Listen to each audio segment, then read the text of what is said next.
Salut à tous et à toutes, j'espère que vous allez bien. Alors on se retrouve pour parler à nouveau de Evoto AI, c'est un logiciel que je vous avais présenté il y a 8 mois. On avait fait une découverte du logiciel et voir un petit peu comment il fonctionne. Pour ceux qui avaient loupé la vidéo, je vous la mets juste ici, mais en clair ça permet de passer de ça à ça en quelques secondes. On a la possibilité de retoucher très rapidement nos photos, que ce soit du portrait, du mariage. Il y a plein de cas de figure où Evoto AI peut être intéressant et c'est un gros gain de temps pour les photographes. Et même si c'est basé sur une base d'intelligence artificielle, on garde quand même toujours la main sur tout ce qu'on fait et on peut garder notre patte artistique, c'est ça qui est le plus important. Moi, ce que je vous propose dans cette vidéo, c'est qu'on voit comment le logiciel a évolué ces derniers mois. On est sur la version 7.1.5, donc il y a eu beaucoup d'évolutions, des nouvelles fonctionnalités qu'on va voir. En tout cas, je vais vous montrer les plus pertinentes selon moi. Et puis il y a certaines fonctionnalités que je t'avais un peu survolées sur la première vidéo, qu'avec le temps, j'ai trouvé pertinent de vous les montrer, donc on va voir ça aussi. Evoto AI version 7.1.5, c'est parti. Alors je vais pas faire un tour d'horizon complet du logiciel, je vous laisserai voir la première vidéo pour ça. Comme premier exemple, on va partir de cette photo. Alors ça, c'est une photo qui est brute, c'est un fichier RAW. Donc déjà, quand vous allez commencer, alors vous avez un petit bouton qui est nouveau, qui est le bouton AI ici, qui permet de déjà faire une première passe aidé par l'IA pour avoir une direction. En fait, si vous savez pas trop quoi faire sur votre photo, vous pouvez cliquer là-dessus. Déjà, vous pouvez faire la correction automatique des tonalités, etc. Ce qui permet d'avoir la bonne balance des blancs, d'avoir les bonnes tonalités, la bonne exposition. Déjà, c'est un bon point de départ. Et si vous savez pas trop dans quelle direction aller, vous avez des presets par IA. Ça s'adapte à la photo, c'est pas simplement un preset basique, ça va vraiment s'adapter à votre image pour que ça puisse fonctionner le mieux possible. Et après, vous pouvez changer avec un curseur la quantité de ce preset que vous pouvez mettre. Je vous en parle parce qu'il y a des nouveaux presets en fait depuis la dernière vidéo, donc c'est intéressant de refaire un tour là-dedans. Il y a une partie ici marquée « Entraîner votre style par IA », j'en avais parlé dans la première vidéo, donc je vais pas revenir dessus. Et par exemple, sur cette photo, moi je partirais bien sur « Chaleur vibrante », j'aime bien ce preset-là. Vous pouvez en mettre plus ou moins avec ce curseur, voilà, pour avoir le rendu que vous avez envie. Ça vous permet déjà d'avoir une première base. Et vous pouvez voir que sur le côté ici, dans les paramétrages de base, ça m'a fait tout automatiquement pour s'adapter à ma photo. Voilà, bien sûr, on peut aller plus loin, etc. dans la colorimétrie, les contrastes. On va plutôt passer rapidement à la suite. On va juste faire une retouche de portrait très rapide. Je vais pas rentrer dans le détail et bien sûr, je passerai un peu plus de temps si j'étais pas en vidéo. Mais déjà, le petit bouton magique dès le départ, taches de rousseur et acné, pour aller enlever rapidement les imperfections de la peau au besoin. Là, vous avez un bouton taches de rousseur qui est hyper intéressant si vous avez un modèle qui a des taches de rousseur pour les remettre ou non. On va réduire un tout petit peu la brillance du visage. Un point qui est hyper important lorsque vous retouchez votre portrait, c'est les teintes de peau.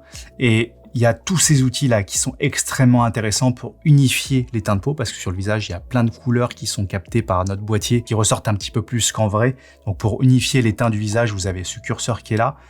Vous pouvez unifier les teints du visage avec le corps en fonction du maquillage du modèle. Ça peut être intéressant de faire ça pour avoir quelque chose de plus homogène. Et puis après, ne pas sous-estimer les deux curseurs qui sont là. Température, parce que ça nous permet d'ajuster finement la température de la peau et le teint de la peau. On peut aller ajuster très finement le teint de peau pour arriver à quelque chose qui nous convient. Donc là, moi, ça me va bien. Point également important, les yeux. Il y a eu des nouveautés sur cette partie, notamment la direction des yeux. Si les yeux sont légèrement, par exemple, si le modèle regarde légèrement à côté de l'appareil et vous avez regard direct, alors pour cette photo-là, il n'y en a pas trop besoin. On peut ajuster la position des yeux en horizontal, en vertical et la taille des yeux également. Voilà. À utiliser parcimonie, bien sûr, mais dans certains cas, ça peut vous être utile. Je vous en avais déjà parlé la dernière fois, suppression des cheveux rebelles.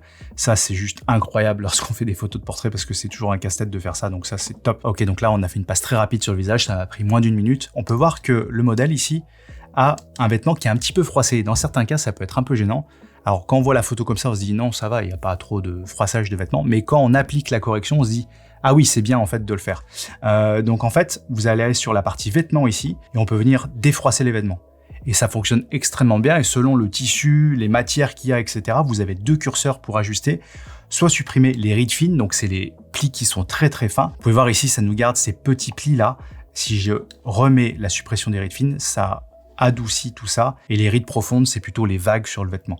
Voilà, donc ça va dépendre de la matière du vêtement et de ce que vous voulez faire, mais des fois, dans certains cas, ça peut être hyper intéressant d'avoir ça. Aussi, une nouveauté, vous avez un curseur qui maintenant vous permet de nettoyer les vêtements s'il y a des petites imperfections dessus. Et ici, un petit avant-après de la photo, et on arrive à un résultat extrêmement satisfaisant en quelques minutes. Un autre exemple sur cette photo que je viens de retoucher en quelques minutes, c'est que si vous avez une série de photos, vous pouvez appliquer tout ce qui a été fait, et notamment aussi la correction sur le visage, et l'IA va se débrouiller pour adapter ça à la photo, même si c'est une autre pose, même si c'est avec un autre objectif, etc. Par exemple, ici, j'ai 3 photos du même shooting.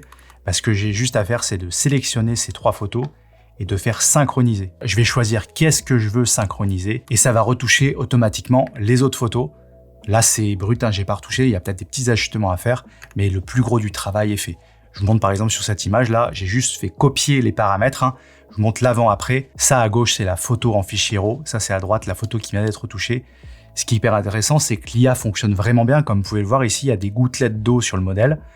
Les gouttelettes d'eau sont restées. Il y a les frissons sur le bras ici qui sont restés également. Donc ça corrige vraiment aux bons endroits et ça fonctionne extrêmement bien. Donc c'est un gain de temps considérable pour les photographes. Un autre exemple maintenant, l'exemple des lunettes. Je vous l'avais pas montré la dernière fois. Quand on a des lunettes comme ça sur un modèle, on a une photo avec quelqu'un avec des lunettes, c'est extrêmement compliqué sur Photoshop d'arriver à s'en sortir. Donc c'est dans la retouche de portrait, vous pouvez utiliser le raccourci R sur votre clavier et c'est le 8e curseur et vous avez supprimé les reflets de lunettes. Attention, ça va être très compliqué. Vous prenez ce curseur, vous le mettez au maximum, c'est terminé. Donc ça c'est juste hallucinant parce que ça garde vraiment le regard du modèle et on a juste supprimé ça avec un seul curseur et ça fonctionne extrêmement bien.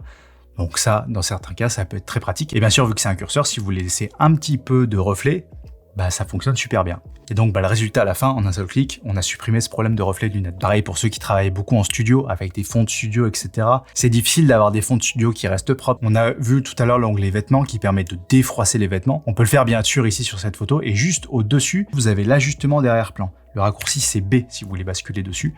Déjà, ça permet de nettoyer votre arrière-plan. Ce qui est hyper intéressant, c'est que quand on clique là-dessus, donc c'est plus ou moins automatique, ça nettoie tout ce qu'il y a derrière en fait le sujet. On peut voir que là, j'ai fait exprès de prendre cette photo parce qu'il y a aussi le sol et ça peut poser problème d'avoir ça d'automatique.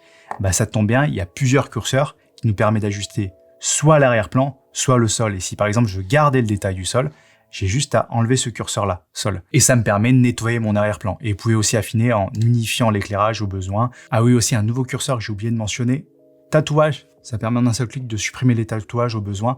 On peut le voir ici, il n'y a pas besoin de faire de masque ni rien, comme tout ce que je vous ai montré jusque-là. C'est l'IA qui automatiquement va analyser l'image et va supprimer aux bons endroits ce qu'il faut. Donc là, juste je clique sur tatouage, on peut voir que ça a enlevé le tatouage sur le bras. Et on peut voir que le résultat avant-après, c'est parfait en fait. On va essayer ensemble une dernière chose avec l'onglet AI Lab qui est juste ici. On va aller voir ensemble si on peut supprimer le passant qui est derrière. Donc là pareil, je pars du fichier brut, on va faire une retouche rapide. Vous avez le avant et le après.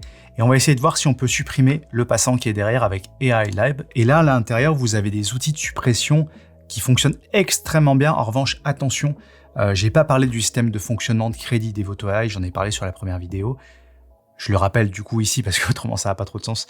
Lorsque vous allez exporter une photo seulement, il y a un crédit qui vous est enlevé, ça fonctionne avec un système de crédit. Vous pouvez faire toutes les retouches que vous voulez, mais la suppression d'un crédit se fait juste à la fin. Pour l'utilisation de ces outils-là, c'est à l'utilisation que ça vous coûte 0,1, 0,3, donc c'est très peu, mais ça vous coûte quand même du crédit. Bien sûr, de mon point de vue, je trouve que c'est un peu dommage que ça soit à l'utilisation, mais bon, c'est comme ça. Je vous montre juste comment ça marche. Et en fait, vous avez fusion d'arrière-plan IA. Alors ça, je l'utilise pas parce que c'est pas trop mon genre de changer les arrière-plans, etc. Ça, c'est pas quelque chose que je fais dans mes photos. En revanche, il y a suppression des passants et suppression intelligente. On va essayer la suppression des passants. Donc on peut voir que ça va choisir automatiquement le passant. Ça va nous coûter 0,3 crédits, donc c'est vraiment si c'est important pour vous de supprimer ça, ou si par exemple vous n'avez pas Photoshop tout simplement, ça peut vous permettre de faire cette suppression vraiment très efficacement. Et on va faire générer. Et ça prend un certain temps, peut-être 15-20 secondes, et il nous offre plusieurs choix, donc à la manière de ce que fait Photoshop. Là, le premier me va très bien, ça fonctionne vraiment super bien. On va juste essayer, on va revenir sur cette photo qu'on a utilisée tout à l'heure, AI Lab, et on va utiliser suppression magique. Attention, dans certains cas, moi j'ai déjà utilisé suppression rapide, et des fois ça marche pas super bien. Donc certes, c'est moins cher en crédit, mais le résultat est pas sûr d'être bon. Donc si vous avez vraiment besoin de cette fonction, je vous conseille plutôt d'utiliser suppression magique. Alors encore une fois, c'est un petit peu dommage que ça soit pas inclus dans les crédits d'exportation finale. Ils ont choisi de faire comme ça, mais en revanche, ça marche super bien. Voilà, écoutez, j'espère que cette vidéo vous aura plu et vous aura intéressé. Honnêtement, allez essayer Evoto AI si vous ne connaissez pas. Ça vaut le coup de s'intéresser à ce type de logiciel si ça correspond bien sûr aux photos que vous faites. Mais c'est un gain de temps notable et c'est très facile d'utilisation et les résultats sont extrêmement satisfaisants. Je vous ai mis tous les liens dans la description pour avoir les offres exclusives du moment, etc. Je crois qu'il y a une grosse réduction du 9 juillet au 23 juillet. Je vous laisserai aller voir sur le site pour tous les détails. Mais dans tous les cas, je vous mets tout dans la description. Et moi, je vous donne rendez-vous très bientôt pour une prochaine vidéo. Salut!